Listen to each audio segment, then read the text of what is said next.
I call the September 4th, 2025 meeting of the Native American Commission to order. Let's begin with an introduction of current commission members, and we'll start over on this end of the table. Thank you. Good morning, Bonjour, honey. My name is Daniel Fry, enrolled member of the Sault Ste. Marie Tribe of Chippewa Indians in Michigan's Upper Peninsula. I currently work for the Indian Health Service, and I reside in West Fargo. Thank you. Bonjour. Good afternoon. My name is Ashley Littlewolf. I'm an enrolled member of Bois Forte Band of Ojibwe. Hello, thank you for all being here. My name is Amanda Strauss, and I am from the Sisseton Wahpeton Oyate. And then I think we have one board member on the phone. Yes, can you hear me? Yep, we can hear you. Awesome. Hi, this is Suzanne Sensky. I am a member of the Ho-Chunk Nation, and I'm also Cherokee, Choctaw, Pawnee, and Kaw. Majou. Thank you. And that was the only other board member online, right? Okay. Miigwech, everybody. We are also joined by our liaison to the City Commission, John Strand, and our newly appointed liaison to the Fargo School Board, Melissa Birkland. Welcome to the first Native American Commission meeting. Next item is to approve the agenda and the May 1st, 2025 minutes. Can I get a motion to approve the agenda and minutes? Motion. Can I get a second? Second. All those in favor say aye. Aye. Aye. Opposed, same sign. Motion carried. The next item is public comment. Speakers must state their name and will be limited to 2 minutes. Comments should not contain profanity or personal attacks. Staff, do we have anyone signed up for public comment? No? Okay. Thank you. Is there anyone present who wants to speak that has not yet signed up? No? All right, moving right along through our agenda to agenda item number 4, which would be the Gladys Ray Award nominations that are due October 3rd. The Fargo Native American Commission is now seeking nominations for individuals who have made outstanding contributions to the Indigenous peoples of Fargo. The recipient will be formally recognized at Indigenous Peoples Day on Monday, October 13th, 2025. The deadline for returning nomination forms is Friday, October 3rd, 2025. Applications are available online at fargond.gov/NAC, as well as a list of previous winners. Hard copies are available right here at City Hall in the Planning Department. And the application is just 1 page, and all are encouraged to make a nomination, including our current members through NAC, though NAC members themselves are not eligible for the award.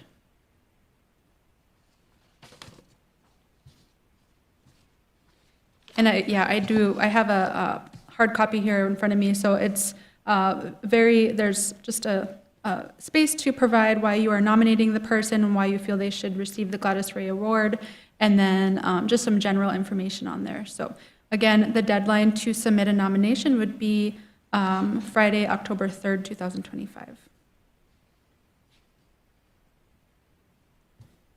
All right, any questions on the Gladys Ray Award at all from NAC members?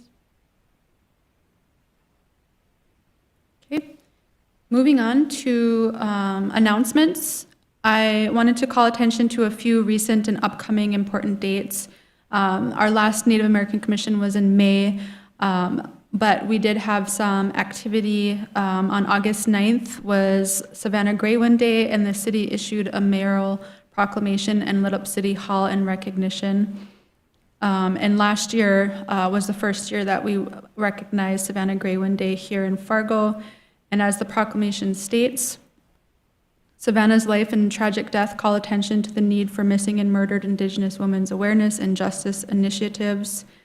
Savannah's date of birth is designated as Savannah Graywin Day in celebration of the life she lived and in honor of Savannah's life and the life of her surviving child rather than the manner of her death. And so we just wanted to make sure that we recognize Savannah Graywin Day, although it's September, that was just a little less than a month ago, and just honor and preserve Savannah's life and her child's life as well. And next on the announcement is September 30th, which is coming up very quickly, is Truth and Reconciliation Day, also known as Orange Shirt Day. And I do think we'll have some time. There is a great 3.5-minute educational video on what Truth and Reconciliation Day means on our webpage.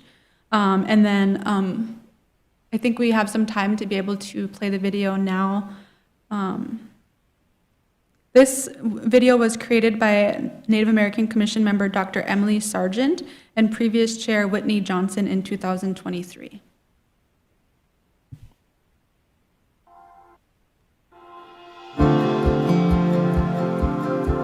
Truth and Reconciliation Day is a day to be able to honor and recognize survivors of the Indian boarding schools and being able to show our respect and acknowledgement of the pain and trauma they had to go through. And I think also to show that the survivors of boarding school are still here and their children and grandchildren are still here. Truth and Reconciliation Day is originally called Orange Shirt Day and still is. Orange is a color that is representative of that day. And the reason for the orange shirt is the person who fought to have the day recognized. She recalled her experience going to boarding school and that the only thing that she had from home was taken away from her, and it was an orange shirt. Indian boarding schools were created by the United States government, and it was a way that they could try and civilize Native American communities. And so the goal was to take kids off the reservations that the U.S. government had put them on and try and westernize them. In that process, that's where we had seen a lot of forms of physical, verbal, and sexual abuse and neglect. The trauma of boarding school continues to, have an effect on people today. It is not remote history at all. It continued up until 1978 in the United States and until the mid-90s in Canada. And there was a really substantial loss of traditional knowledge, language, culture that was a result of boarding school era. This is a picture of my great-grandmother and her boarding school class at the Rapid City Indian School. It was actually a postcard that was sent to her mother and father, and I thought that was, as a mother, that struck me as, that would be so cruel to get a photo like this of your child in the mail, knowing that, all these kids in this picture to me look miserable, and knowing that you can't go get them because it would make things worse. The City of Fargo issued its first proclamation of acknowledging Truth and Reconciliation Day last September, which was, I think, really a testament of how progressive Fargo has been as a city of recognizing things like this. It was the first city in North Dakota to recognize Indigenous Peoples Day and abolish the celebration of Columbus Day. Both of those things are extremely important because they are part of positive reparations with Indigenous people. I think it's within the word of the day, so truth and reconciliation. So truth being that now our Indigenous people can feel hopefully comfortable enough and safe enough and supported enough to start talking about these experiences that did not happen long ago. For non-Native people to acknowledge and to recognize that these were experiences that our population faced and our communities faced. And to give that honor and respect with that truth. And that reconciliation is when you start to have non-Native people acknowledge and recognize what has happened to our people. There starts to be that reconciliation, and there starts to be that communication of, okay, so how do we continue to support our Indigenous communities? How do we continue to support them today, even though we've seen these effects historically, and how can we continue to provide support to these communities?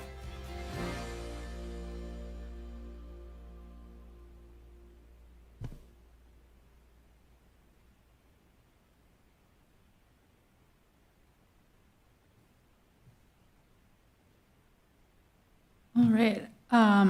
So like the video said, September 30th is referred to as Orange Shirt Day. And it's because of in 2013, like Whitney had mentioned in the video, residential school survivor Phyllis Jack Webstead shared the story of having her new orange shirt taken away from her on her first day at boarding school. Since then, orange has been a reminder of how no one cared for her or other Indigenous children. This story was told during the St. Joseph Mission Residential School Commemoration Project and Reunion event in Williams Lake, British Columbia, and served as the inspiration for what has become known as Orange Shirt Day. So for the past 2 years, the Native American Commission has advised the city to issue a joint proclamation with Fargo, West Fargo, Moorhead, and Dilworth to recognize this day. Today, I am asking for a motion that Native American Commission recommends the city to issue a proclamation to recognize Truth and Reconciliation Day on September 30th, 2005. Motion. Can I get a second? I second. All those in favor say aye. Aye. Aye. Aye. Opposed, same sign. All right, motion carried. And again, that video is listed on the webpage at fargond.gov/NAC. And I just want to shout out again Dr. Emily Sargent and Whitney Johnson, previous chair, for their efforts to make that video. Next on our announcement is October 13th being Indigenous Peoples Day, which was first formally recognized by the city via resolution in 2015, thanks to immense advocacy from community members and the Native American Commission. As the resolution states, in 1990, the representatives from 120 Indigenous nations as the first Continental Conference on 500 years of Indian resistance unanimously passed a resolution to transform Columbus Day into an occasion to strengthen the process of continental unity and struggle for liberation, and thereby use the occasion to reveal a more accurate historical record. Indigenous Peoples Day shall be an opportunity to celebrate the thriving cultures and positive values of the Indigenous peoples of our region. Educational institutions, businesses, organizations, and public institutions are encouraged to recognize Indigenous Peoples Day. Fargo's Indigenous Peoples Day shall serve as an occasion to reflect upon the ongoing struggles and positive contributions of Indigenous peoples of this land, and to celebrate the culture and value that Anishinaabe, Dakota, Lakota, Nakota, Mandan, Hidatsa, Arikara, and all Indigenous peoples add to our community so as to enhance understanding and promote harmony. This is sure to be another year of great programming around Indigenous Peoples Day, including a housing resource fair at the Indigenous Association on October 13th. And we will potentially still be having our Indigenous Day Peoples Day breakfast at Indigenous Association, where the award for the Gladys Ray Award will be giving out that day. And then I know our next item on the agenda is Indigenous Association report. Brandon is unable to be here today, but he had mentioned that they're still planning being done for a lunch and learn in the community. So more details will be shared out once we have that available too. I've provided quite a few announcements. Any questions on any of the events or any other events that we might have missed? There's also typically a powwow on Indigenous Peoples Day in partnership with Moorhead and Fargo, West Fargo Native Education programs. I have not heard so far if that is still happening, but typically it happens in the evening on Indigenous Peoples Day as well.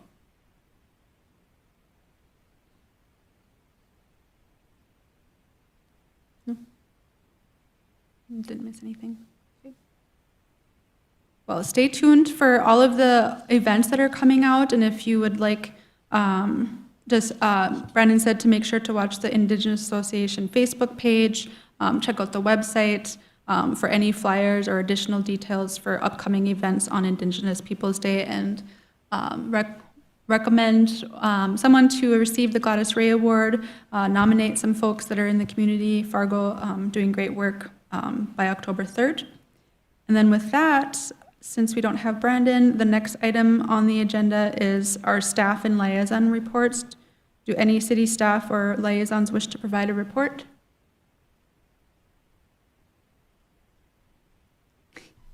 Hi, I can share an update on behalf of the library. So they shared that they had a table at the Native American Community Picnic on August 17th at MB Johnson Park. And they planned to ride the book bike over to the event, but it was raining, so they drove instead. And they weren't able to attend last year's picnic, so they were very happy to participate in 2025. They talked with 67 people about library services, events, and gave away 28 of their read and share books. Thank you, Catlin, for the report from the library. Any other reports from staff or liaisons? No? All right. Next item is governance and operations, and we'll hear from staff about where we're at with the review of governance and operation structures of some of the city's citizen advisory boards.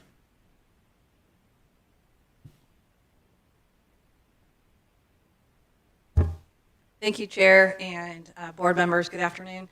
I thought I would take the opportunity to follow up from our last board meeting 3 months ago and give you a little bit of update on the budget and take the opportunity to talk about the city's analysis of our volunteer boards and commissions.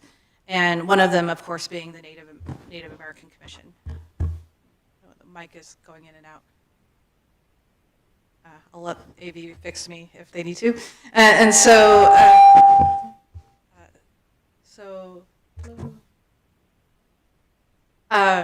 So one of the things you might see through social media or through other communications in the public, there's kind of different discussions happening right now. One is about the budget and the financial allocations in 2026, and one is about staff work plan. And so they're two different conversations, but they can easily get commingled together. In terms of the general fund dollars that are allocated to Indigenous activities of the Native American Commission, I'm pleased to report at this point in time in the preliminary budget that was approved by the City Commission, the $30,000 allocated for Indigenous Association is still in the budget. And at this point in time, I haven't gotten any feedback or word that that is changing. And so it is important to remember that the funds are, while it's in the 26 budget, as soon as the new year starts in 26, we'll be working on the 27 budget. And so as we look to the funding sources for supporting Indigenous activities, specifically the Indigenous Association, and I can talk a little bit more about that as we move on. And this presentation is really only about 3 minutes. I want to really open it up for Q&A and discussion. So why are we changing some of our operations today? One of them is related to the community development staff. That's the planning, under the planning department, myself and Catlin. And we are having to change our work plan based on some of the kind of just the housing struggles in our region and nationwide, is really focusing our time primarily on HUD grant funds administrating. The history of our department and division has been in HUD administration, and that's taking more and more of our resources to do that. Meanwhile, the City Commission is also leading the 26 budget process with the idea of, quote, core mission, and channeling our resources to talk about what's the City of Fargo's role with taxpayer dollars, and city, and what historically, if we look at the last 20 years, 25 plus years, you know, the City of Fargo has been showing up in that region as the leader, the city leader and the convener and the facilitator at a region-wide level, metro-wide level. And there's some pulling back of that, not because we don't want to be in the story or in the discussion or in leadership role, but it's just really lack of resources. And so trying to figure out, as our community partners become stronger, how is city a partner with other stakeholders as opposed to leading the charge, if you will. And so the third issue that we've been seeing is just the, I think you as board members have probably seen it as well, is just the extra scrutiny and local governance constraints with open records, public meeting operations, just the government public process and how that works. And so between the governance processes and the funding allocations, sometimes we lose that fluidity that's needed in that community building organizing efforts. So again, mostly I know board members might know this, but just as a real quick background, the history of the Native American Commission, really, if we go back to, I think, 2006 or 2003 or so, really included Indigenous staff members on city staff, as well as community members coming together to build a work group or a committee for relationship and community building. And so funding that was allocated went to support what used to be the Native Center and the Sweat Lodge and events. And today that community, so over the last 20 some years, that evolution of board members have gone to be more standardized, if you will, with the other boards and commissions. And so it's really, as you all, committee of Indigenous community members, Indigenous leaders, not necessarily city residents, but representative of a broader region, and city staff are more in that clerical role. And so, and then this funding in lieu of the Native Center and Sweat Lodge has been reallocated to the Indigenous Association. So they have that fluidity, if you will, of doing that metro-wide regional events like the recent community picnic. So I've kind of been hearing more, I might say we're having this same analysis through the Fargo Youth Initiative, the Arts and Culture Commission, and the Human Rights Commission. And they're all in different processes of review right now. And I would say the Native American Commission interaction on this topic, you're more advanced than the other three boards. So this is the first time publicly this is being shared beyond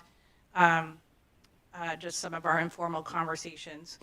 And I should say in June, we had a meeting with the City Commission, Brenda Derriger, Assistant City Administrator, and I kind of did a quick overview of all of our boards and commissions and the history of the funding related to the boards and commissions back in June. And that's available online, or if anybody wants to watch that, I could help them find the link. So I think there's some maybe community-wide misunderstanding of the role of the public process, governance, and as it applies specifically to the Native American Commission and how it, quote, shows up in practice. And so when we think about community roles and when we think about government, I'm going to nerd out a little bit on like city government. We think about advocacy, the democracy, the democratic voice, community building, and policy development. And over the last 23 years, the Native American Commission and the city staff members and community members at large have played different roles in each of these four topics. And in terms of today, though, I just wanted to kind of present, I would say for the last 7 to 10 years, the role of advocacy is a reminder, as you know, you sign an oath when you're appointed. It's the board is appointed by the city commission and serves the mayor. And in practice, this might appear less formal, but in reality, we are all here to serve the commission and the mayor as an advisory role. And informally, that happens a lot of times. The public maybe doesn't see how that transpires. And then more informally, how that happens is through the staff liaisons, if you will, myself and Catlin, or you all directly with Commissioner Strand, and then kind of in a roundabout way back to the mayor and the full board. So sometimes I think there's a misunderstanding. There's this real dynamic interaction between board members and the mayor's office or staff, and it's really this really structured format. In terms of democracy, really is through the public comment process, attending events at the individual level, direct correspondence and email and phone that you might get from community members back to us or vice versa. And it's really that direct involvement as board members. And I know all of you are really active in our community. And then in that community building role, historically the city of Fargo led a lot of activities like the community picnic, powwows, the winter events, and really focused on building that community activity that's so needed. And to get into that more metro regional level, we were having trouble with the fundraising and the sponsorship and taxpayer dollars, all of those governance things. That's where the idea of the kind of reestablishing the Native Center, which has turned into the Indigenous Association, and really we have some sponsored events like the announcements you just had, but really it's things like the police picnic and other broader activities. And then lastly, the policy development. Again, I'm not saying anything you don't already know, but through the recent retreat and the focus of housing and MMIP priorities, that's really where we've been kind of focusing our topics specifically to policy development. So this is a quick overview of kind of different roles. And I guess what I'm asking from a staff level as we think about transition from the Native American Commission as you see today, as it's structured today with quarterly meetings, et cetera, just a kind of a quick evaluation, and it can be in a separate work session, or it could be here, or through, as you hear, outreach from other members in our community. What do you need from the local government perspective, and how is that city role defined? And this is just kind of my list, just to get the conversation started. But obviously relationship building, community building, policy development, civil rights matters, and public health matters all come to mind as really important. And I think moving forward, whatever this future looks like, I think there's a commitment from the city of Fargo that these are all important. And how do we further define? And so with the city commission, what I'm charged to do is what can possibly change as we think about the future structures. Is it about how often we meet, where we meet, who to include in those meetings beyond at a community level, the agenda and clerical support staff, and then the bureaucratic rules, and what possibly is staying the same. I think that commitment from the liaison commissioners and staff, the direct meetings as needed per topic. We're not talking about changing that. We're really just talking about change, kind of seeing what changes as a governance structure. And from your perspective, you might think, or a general member that might be watching from the public might say, there's nothing wrong with what's today. Let's keep status quo. And I think from the staff, what we're hearing from myself and from our department and from the city governance as a whole is it's not quite working today, and we do need a change. And so willing to answer any questions, talk about, I think, for next steps. So I want to be sure everybody understands this is unpacked from the September 15th budget meeting, and so we don't have to decide about our future by September 15th. Basically, the schedule my office is working under is having a work plan established by early next year. So as we go into the end of this year, my work plan gets approved by the city commission, and so I need to kind of further define that. And then the city commission as a whole is looking at all the resolutions and ordinances related to all of our boards and commissions. So that's kind of a multi-phased approach. And then, so we're really seeking feedback, and potentially there's a future work session that could happen, or other ways of having this correspondence on hopefully co-designing a future that supports the community. So I'm really here to answer questions, open. You might be hearing things, have questions, and I know we don't have the full board today, so if we need to repeat this at a later time or a special call meeting, we can certainly do that. Yeah, Miigwech, thank you, Nicole, for the overview and kind of diving into the history, where we're at, why now, and where we're going with next steps. Are there any questions from board members? Thoughts? I do have a question. This is Suzanne. Yep. Go ahead, Suzanne. Thank you. Thank you, Nicole. I appreciate all you've done and everything that you have brought to light to us, and saying all these good words about all the things that we do for the community and for the mayor and all the help that we get from Commissioner Strand. I appreciate all of that. I would like to ask that we sit down and talk about the smaller details, the inner workings that we could help to maybe find some alternate solutions. So I'd like to ask for a little bit more time in research and looking for different ways of cutting some of the cost maybe, or empowering our community, things like that. If there's any alternatives, Absolutely. that's all I have to say. No, Miigwech, thank you, Suzanne. I think, and I've shared this one-on-one conversations with Nicole and Catlin. There's a lot of minor details that is put in by the city planning department to help facilitate our Native American commissions, and they do take a large clerical role in making sure that we, we're all set up and we can, follow a process and host meetings and printing everything, all of those little things. And so I really much would look forward to having a Native American Commission working session to talk through what the next steps look like, and encourage all board members to,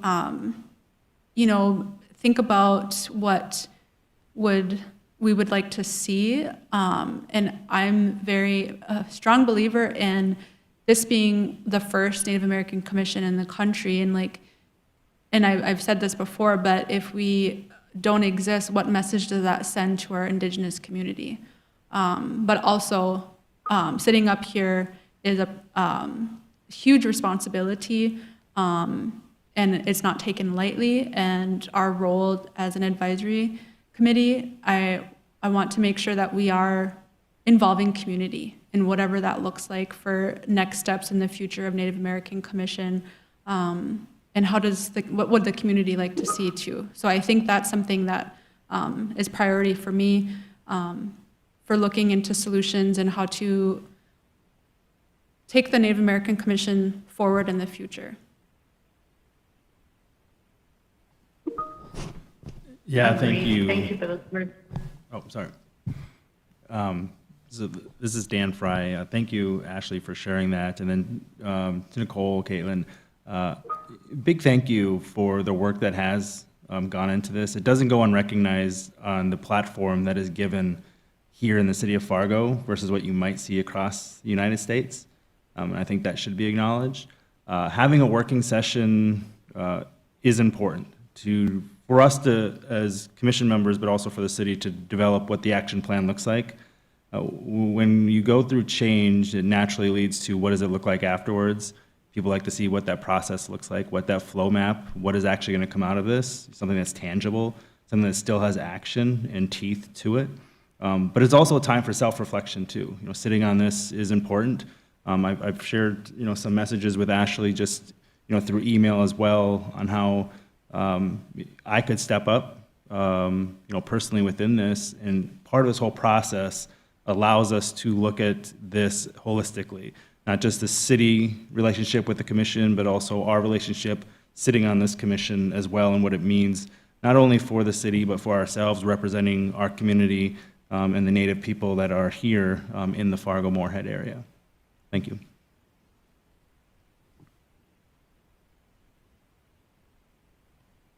Thank you. I just wanted to mention, thank you for everyone that helps out with the city commission or the Native City Commission. And I also want to mention too about more time as a commission to come together, because we had the retreat and some members were absent, so we couldn't all collectively come together. And I think that's important for us before we make any decisions, that we're together. And that's all I have for right now. Hi, can you guys hear me? It's Emily Sargent. Yep, we can hear you. Okay, good.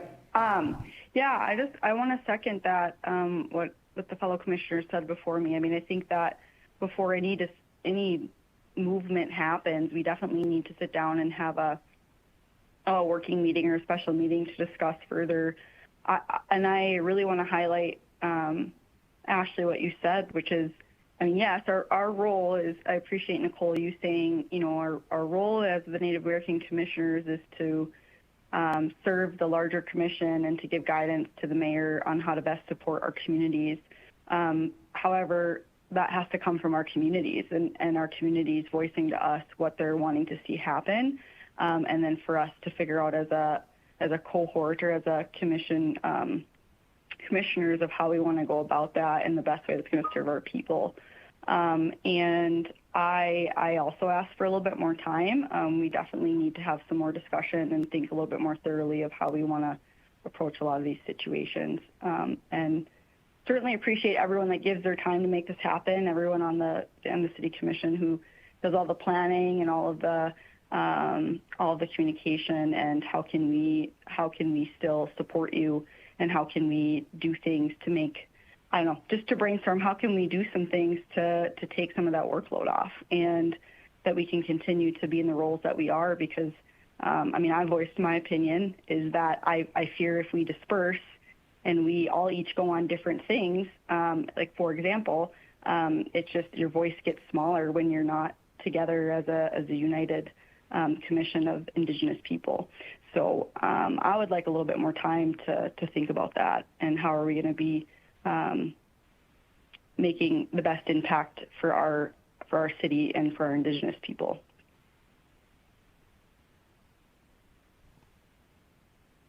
Yeah, thank you, Miigwech, everyone. I really, I think that what I'm hearing is that we would like to have some time to collectively come together, and hopefully, and recognizing that every Native American Commission member since, except for historically when maybe the commission started, there was actually city staff that were paid for their time.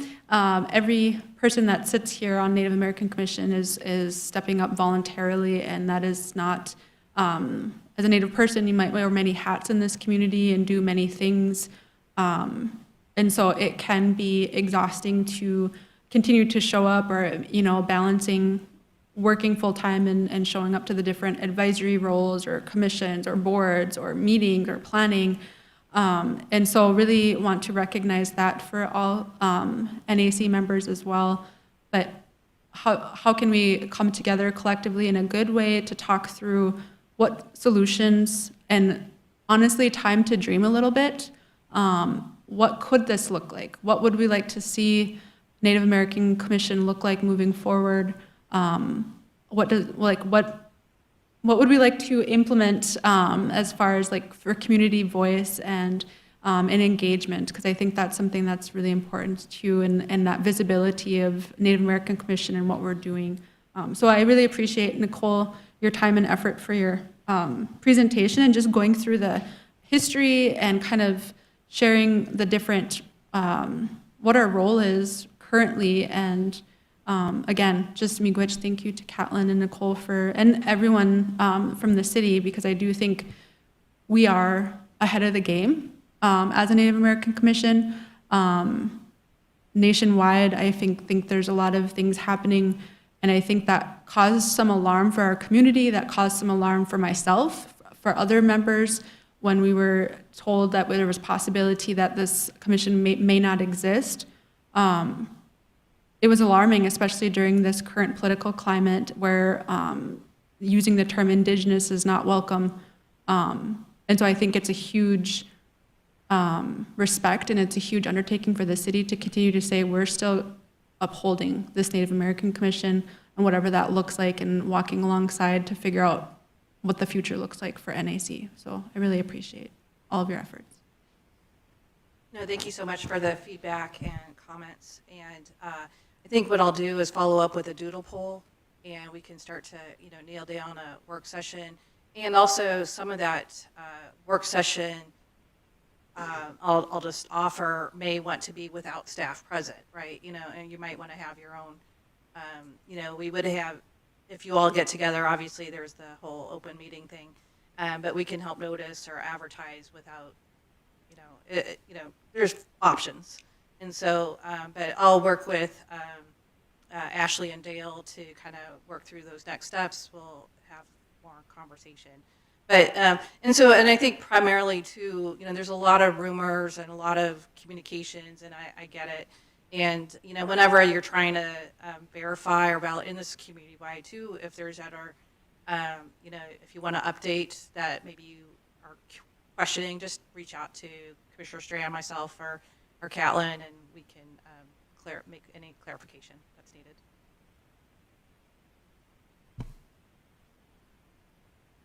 Thank you.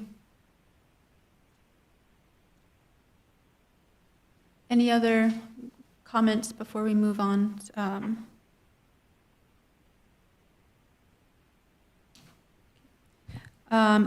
All right, well, Miigwech, thank you again to Nicole for the overview, for the governance discussion, and then our last item on the agenda is just to adjourn. Is there any other business to discuss today? Did we give it a Indigenous Association report?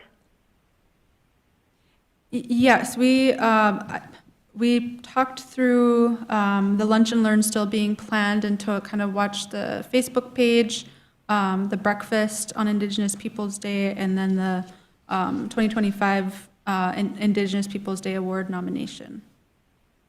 Unless Okay. I'm sorry. I must have misheard. That was under the Indigenous Association part. But if I could just give an update on that too, something I'm really appreciative of, and I know that's happening there, is that the Indigenous Association is in collaboration with our what's called the Treatment Collaborative for Traumatized Youth of North Dakota. It's a program housed within Sanford Research, and we're partnering with the Indigenous Association so that they can host space for trainers to come in to do some cultural humility training with some of our staff that works a lot with Indigenous people, not just in Fargo-Moorhead, but across our state, but heavily in Fargo-Moorhead, which is where our center is located. So I just wanted to give a shout out to that Brandon really helped set that up, and they're able to provide space for us to meet in a way that's culturally appropriate and culturally welcoming to people who are wanting to learn how to work better with our people.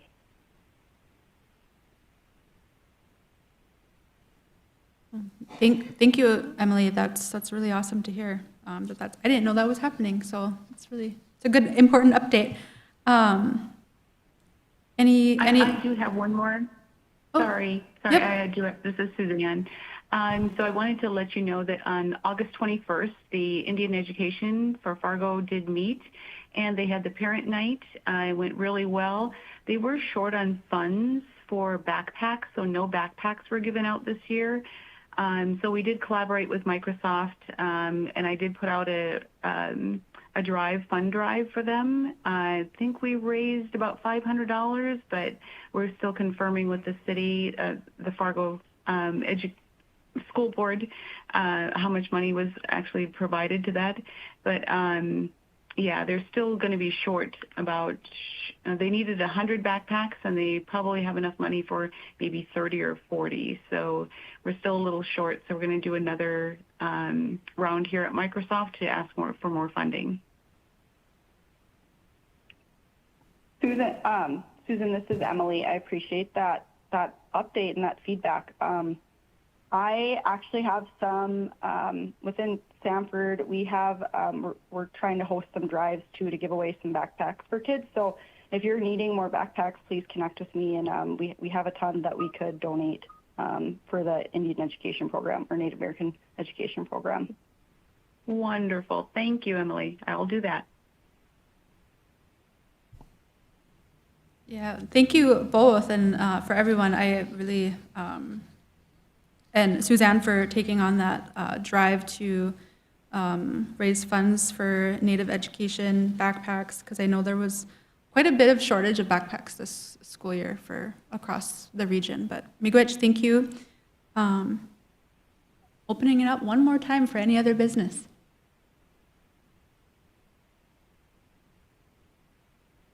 All right, hearing none, this meeting of the Native American Commission stands adjourned. Our next meeting will be Thursday, November 6th. Miigwech, thank you.